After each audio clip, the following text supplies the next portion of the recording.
पुणे जिल्ह्यातून मुलींवर होणाऱ्या अत्याचाराच्या घटना थांबायचं नाव घेत नाहीत. नसरापूर आणि प्रवृत्ती प्रकरणानं पुणे परिसर हादरला. अशातच 3 मेला दौंड तालुक्यातील देऊळगाव गावातील एक धक्कादायक बातमी समोर आली. मुलीनं भावाच्या मार्कशीटमध्ये खडाखोड केल्याच्या रागातून जन्मदात्या पित्यानं मुलीची हत्या केली. पण ही हत्या इतर प्रकरणांपेक्षा खूप क्रूर होती.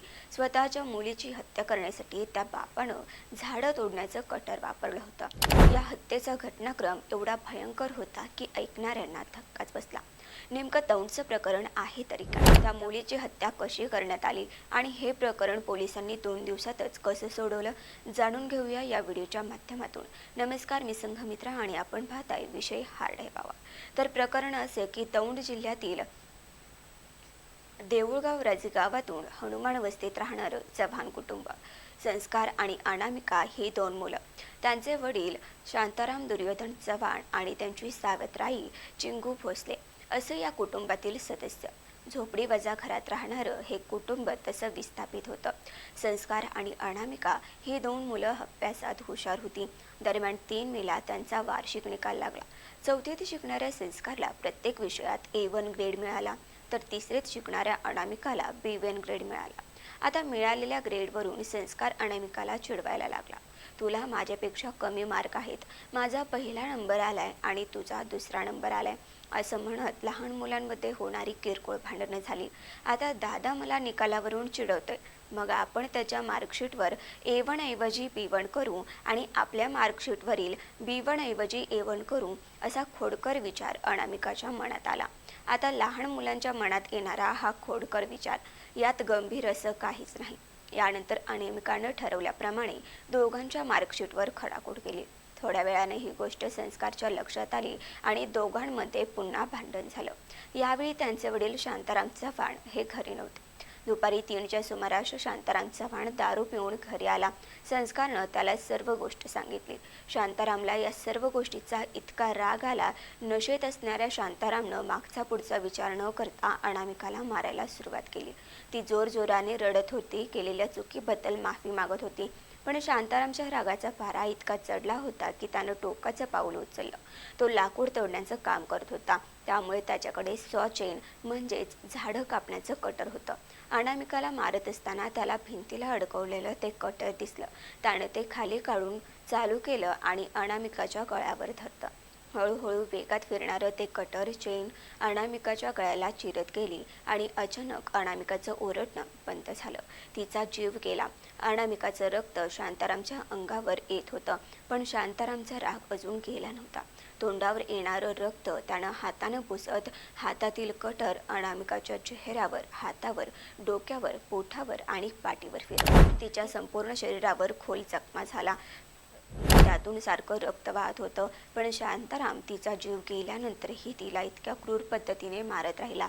हे सगळं सुरू असताना अनामिकाची सावत्राई चिंगू तिथंच उभं होती, पण तिनं शांतारामला अडवण्याचा प्रयत्न केला नाही. थोड्या वेळानं तो आपोआप शांत झाला. आपण काय केलंय हे त्याच्या लक्षात आलं, पण आपण केलेला गुन्हा कोणाला कळू नये यासाठी एक बनाव रचला. त्यानं अनामिकाचा रक्ताळलेला मृतदेह 2 ते 3 साड्यामध्ये गुंडाळून पेटवून दिला. त्यानंतर बायको चिंगू आणि मुलगा संस्कार यांना घेऊन घराबाहेर पडला. अनामिकाचा मृतदेहाला लागलेली आग पूर्ण घरभर पसरत होती. त्यानं ती आग वाढू दिली आणि त्यानंतर आरडाओरड करायला सुरुवात केली. अचानक आमच्या घराला आग लागली. आम्ही बाहेर पळून आलो, पण मुलगी अनामिका घरातच अडकली असं म्हणत ही हत्या नसून अपघात असल्याचा बनाव रचला. दुसऱ्या दिवशी म्हणजेच 4 मेला ही माहिती पोलिसांना कळवण्यात आली. पोलिसांचं एक पथक घटनास्थळी दाखल झाले. त्यांनी शांतारामच्या घराची पाहणी केली. पडलेल्या त्या घरातून अर्धवट जळालेला मृतदेह बाहेर काढण्यात आला. शांतारामनं अर्धवट जळालेला तो मृतदेह तशाच अवस्थेत पडू दिला होता. मृतदेहावर सगळीकडे शस्त्राने केलेली जखम दिसून येत होता. अनामिकाचा मृतदेह पोस्टमॉर्टमसाठी DNA टेस्टसाठी पुण्यातील ससून रुग्णालयात पाठवण्यात आला. पोलिसांनी शांतारामला घडलेल्या घटनेची चौकशी केली. घराला आग लागली, आम्ही बाहेर पडण्यात यशस्वी झालो, पण अन्विता घरातच अडकली आणि त्यातच तिचा मृत्यू झाला असं त्यानं पोलिसांना सांगितलं. पण पोलिसांना त्याच्या बोलण्याचा संशय येत होता. तसंच परिसरातील लोकांकडून विचारपूस केल्यास संशय अधिकच वाढला. त्याच आधारे 4 तारखेला संध्याकाळी पोलिसांनी शांताराम आणि त्याची तिसरी पत्नी चिंगू भोसले यांना अटक केली.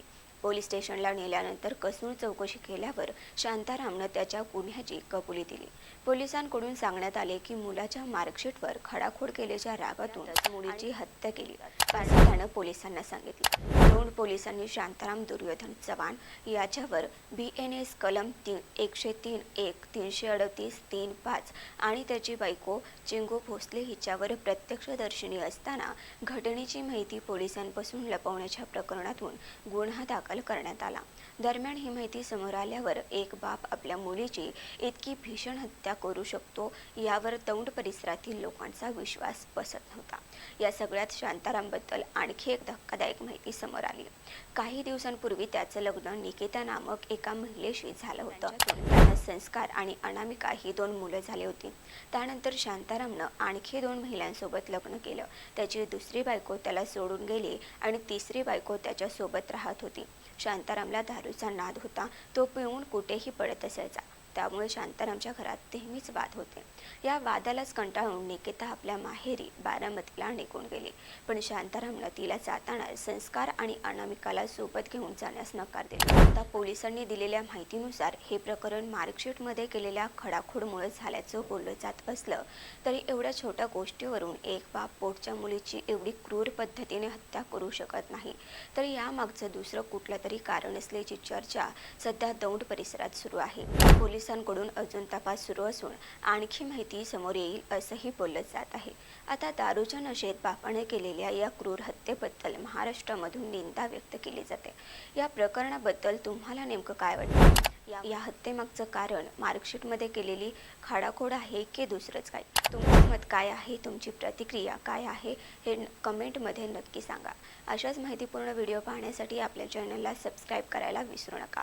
भेटूयात पुढील व्हिडिओच्या माध्यमातून. तोपर्यंत पाहत रहा विषय हार्ड हे भावा.